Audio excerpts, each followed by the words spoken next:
शहर लखनऊ से सभी दोस्तों को उत्तम सिंह का सलाम। एक बार फिर से आपकी खिदमत में हाजिर हुआ हूँ। छोटे छोटे किस्से लेके आता हूँ, आप मुझे पहचान तो गए ही होंगे, मुझे भूले नहीं होंगे।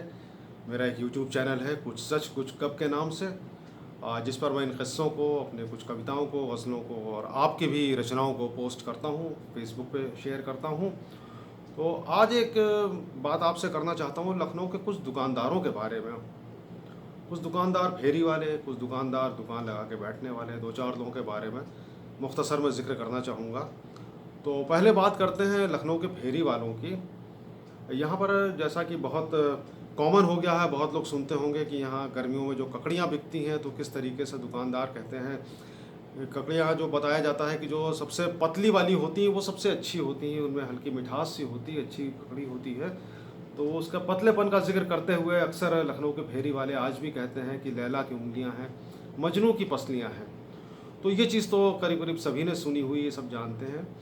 और हमारे बचपन में हम अक्सर एक बात सुनते थे कि हम घर के अंदर हों तो कहीं बाहर सड़क पर, उन दिनों हम लालबाग में रहते थे, तो बाहर एक विशेषरनाथ रोड पर एक दुकानदार की आवाज़ बड़ी तेज़ आती थी और आवाज़ कुछ इस किस्म से सुनाई देती थी, एक मार चैन, एक मार चैन।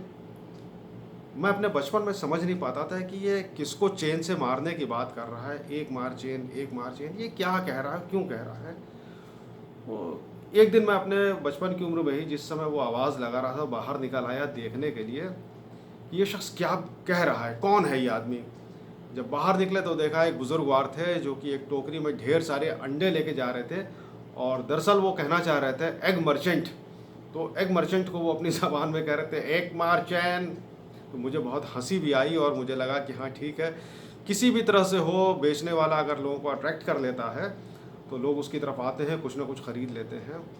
और हमने तो उनको नहीं सुना, लेकिन हमारे मरहूम वालिद बुजुर्गवार बताया करते थे कि एक कुल्फ़ी बेचने वाले एक शख्स थे, उनका नाम नज़ीर था और उनकी कुल्फ़ी बड़ी अच्छी मशहूर होती थी और वो अपनी साइकिल के कैरियर में कुल्फ़ी का एक मटका लगा करके और चलते थे।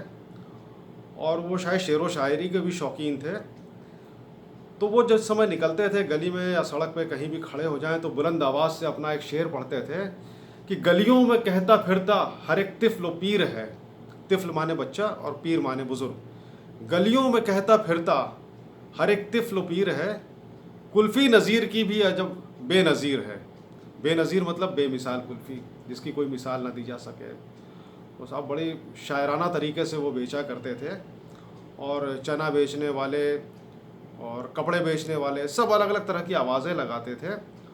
और लेकिन लखनऊ के दुकानदार जो अपनी, जिन्होंने परमानेंट दुकानें लगा रखी हैं, कुछ उनके भी छोटी मोटी बातें हैं। बहुत पुरानी बात है, करीब 30 साल हो रहे होंगे। अमीनाबाद में जहाँ बर्मा बेकरी है उसके बगल में एक बुज़ुर्गवार थे, जिनकी की मफलर वगैरह की दुकान थी।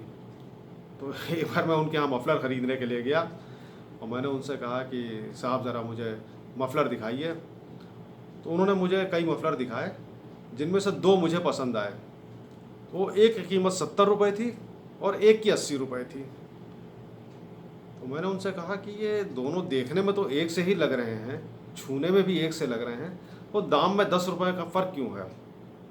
उन्होंने मेरी तरफ देखा और मुस्कुरा के कहा कि हुजूर, दोनों एक से हैं तो 70 रुपये वाला ख़रीद लीजिए, पूछने की क्या दरकार है। मैंने चुपचाप 80 रुपये वाला मफलर ख़रीदा और मैं वहाँ से चला आया। तो देखिए कितनी अच्छी तरह से उन्होंने इस बात को कहा। और अभी 4-5 साल पहले की बात है, मैं अपने दोस्त मिस्टर मनोज सूरी के साथ, जो मेरे पड़ोसी भी हैं, बैंक में भी मेरे साथ थे, उनके साथ एक दुकान पे गया। हमें फ्रिज में रखने वाली पानी की बॉटल्स चाहिए थी। वो किचन का सामान बेचने वाली शॉप थी। हम उनके यहाँ गए और उनसे हमने कहा कि साहब हमें पानी की बोतलें पल्ट वाली चाहिए। उन्होंने निकाली, हमने दाम पूछा और हम उन्हें दाम चुकाने लगे। तो उन्होंने कहा कि और कुछ भी लीजिएगा। हमने कहा नहीं साहब, और कुछ तो ज़रूरत नहीं है। कह रहे अरे और कुछ भी नहीं लीजिएगा। हम कहा नहीं, और तो कुछ भी नहीं चाहिए। कह रहे अच्छा, सिर्फ बोतलें ही चाहिए। हमने सोचा आपको कुछ और भी चाहिए। हमने कहा अगर आप बहुत कुछ देना ही चाहते हैं तो इन बोतलों में पानी भी भरवा दीजिए। तो दुकानदार साहब जो थे वो खुद भी हंसने लगे, हम और मनोज सूरी साहब भी हंसने लगे और इस तरीके से साहब वो पानी की बोतलों का किस्सा आम हुआ। अभी भी जाइए आप दुकानों पे तो आप देखेंगे कुछ दुकानदार आपसे बहुत अच्छी तरह हंसी मजाक से खुशी से बात करते हैं, कुछ दुकानदार हैं जो बहुत रूखेपन से बात करते हैं। अब ठीक है, इस तरह से हमारे बहुत सारे ऑफिस में काम करने वाले कर्मचारी भी हैं, कोई अच्छी तरह बात करते हैं, कोई रूखे ढंग से बात करते हैं, कोई आपका काम नहीं करता है लेकिन आपसे अच्छी तरह बात कर लेता है तो भी आप खुश हो जाते हैं, लेकिन कोई रूखे ढंग से बात करता है तो अच्छा नहीं लगता। तो दुकान चाहे फेरी की हो, चाहे परमानेंट लगी हो या फिर किसी ऑफिस में काम करने वाले लोग हों, अच्छी तरह से बात करना, हंसी मजाक के माहौल में रहना सबको पसंद आता है। तो हम लोग भी कोशिश करें कि हम कहीं से कोई सामान लेने जाते हैं तो हम भी दुकानदार से अच्छा व्यवहार करें, अगर हम उससे अच्छे व्यवहार की उम्मीद करते हैं। तो इन्हीं अल्फाज के साथ अपने दोस्त उत्तम सिंह को आज के लिए इजाज़त दीजिए। कुछ दिनों के बाद फिर आपके सामने कोई बात लेकर के हाजिर होऊंगा। तब तक आप हमारे यूट्यूब चैनल कुछ सच कुछ कब को देखते रहिए, इसे सब्सक्राइब कीजिए और अपनी रचनाएं भी हमको भेजिए, हम उनको भी पोस्ट करेंगे। हम बड़ा इंतज़ार करते हैं कि आपकी तरफ से हमें कुछ मिले, कुछ शेर व शायरी, कुछ गीत, कुछ गज़ल। आप लोग इतने टैलेंटेड लोग हैं, कुछ देते रहिए साहब। ये दोस्तों की महफिल है, मज़ा तभी आएगा जब सबका हाथ इसमें मिला हो। तो चलिए, इसी इंतज़ार के साथ आप सबको मेरा सलाम।